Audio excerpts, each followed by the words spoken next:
In this video, I'm going to go through giving students feedback using a rubric. I'm going to start in the first part with how you would make a rubric, and then move to what that rubric looks like from the student perspective, and then finally end with actually using the rubric as a form of assessment. So let's get started with making the rubric. All rubrics in Schoology are attached to assignments.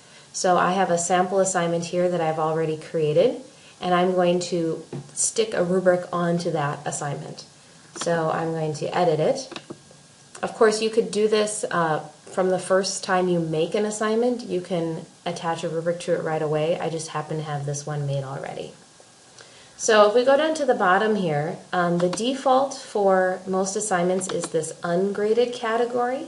In order for your rubric to work, you do want to make sure that it's set to some sort of category.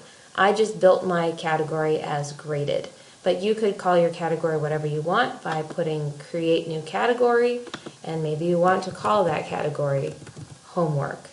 But whatever the category is, you have to have a category set. You can't just leave it as ungraded. So let's go back into that. So again, move off of ungraded and make sure you choose some sort of category for this to be a graded assignment. So I'm going to leave with graded. Now the next option down is scale/rubric. And right now it's based on a numeric score. We want it to be based on a rubric score. So I'm going to click on create new rubric. But you can see I do have another rubric that I've already made that I'm going to show you later. And you can keep rubrics in the same class and use them over and over again. So once you make a rubric, it's always stored in Schoology. But since I want to show you how to make a rubric, we're going to go to create new.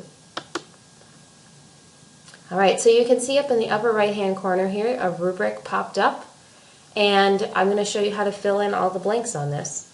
You can call your rubric whatever you want. I'm just going to call it rubric 1. And then from there you have to decide what are your criteria or your categories that you're going to be grading an assignment on. So the title for the category goes right here. I'm going to call this first category spelling. Right? And if you want to, you could write a description of the spelling. So use of proper spelling mechanics. I don't even know if that makes sense, but that's what I'm going to do as the description for the spelling. And then from here, if you move over, you can see there's these different levels for the rubric. So you could leave them as they are. Do they have excellent spelling, good spelling, satisfactory spelling, or needs improvement on their spelling? But if you want to change them, you can. Let's say, first of all, you only want 3 scales for spelling. You want a level 3, a level 2, and a level 1. You can delete any of the scales by just hitting this little X in the upper corner of the box. So each of them has a little X for deleting. So say we hit that X. Now we're down to 3 levels for assessing spelling. But then let's say, oh, you made a mistake, you really want 4 levels. All of the boxes also have these little pluses by them. That means you can add a box there. So I'm going to add a little plus. Okay, that copied my level 2. Automatically it called it satisfactory. And so now I'm back to 4 levels. But now these numbers don't make any sense.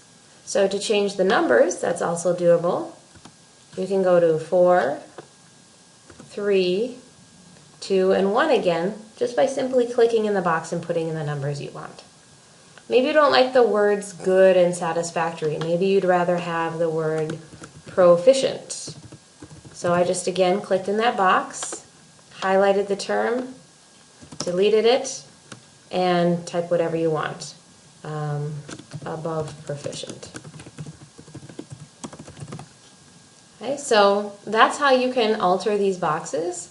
The points as well, you could work with that box. That'll change as you change these numbers. Okay. So let's say I'm not just judging this particular assignment on spelling, but also on grammar. So I do that by adding a little plus criteria. You can do those over and over again.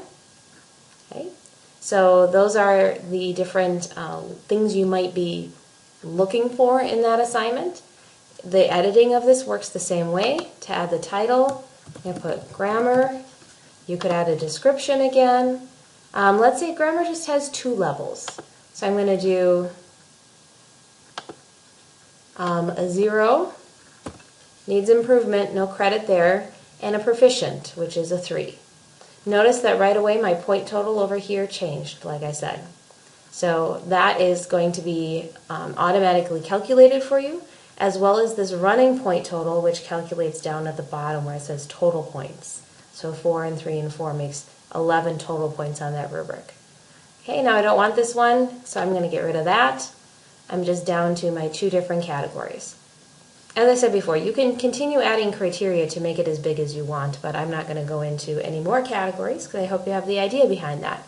Once you have it all set up how you want it, you're just going to hit the Create button, and it's automatically now down here in your rubric box for the assignment.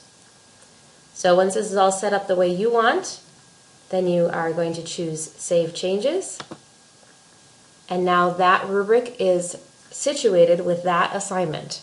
And I'll show you later what that looks like again with a student perspective and how you use that to grade. But before we leave this segment, I just want to show you what it looks like on your end. So I'm going to open this sample assignment now, just clicking on the link. And here's the rubric right there in the assignment itself. So when students go to this assignment, they can see the rubric and see what they're going to be assessed on.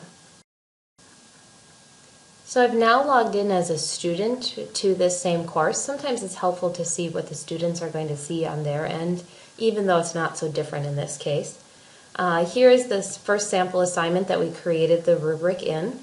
So if we click on that sample assignment 1, here it is from the student's perspective as well. So you can see it's very similar to what you saw under the teacher's view. Now I'm back to the teacher view, and we're going to look at once you have an assignment set up with a rubric and a student has submitted an assignment to that particular assessment that you've created, how that looks to score it with a rubric. So I'm going to again click on this sample assignment 1.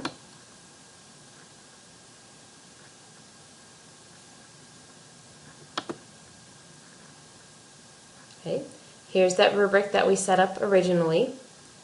Here's the submission that the student made. I'm going to click on that submission.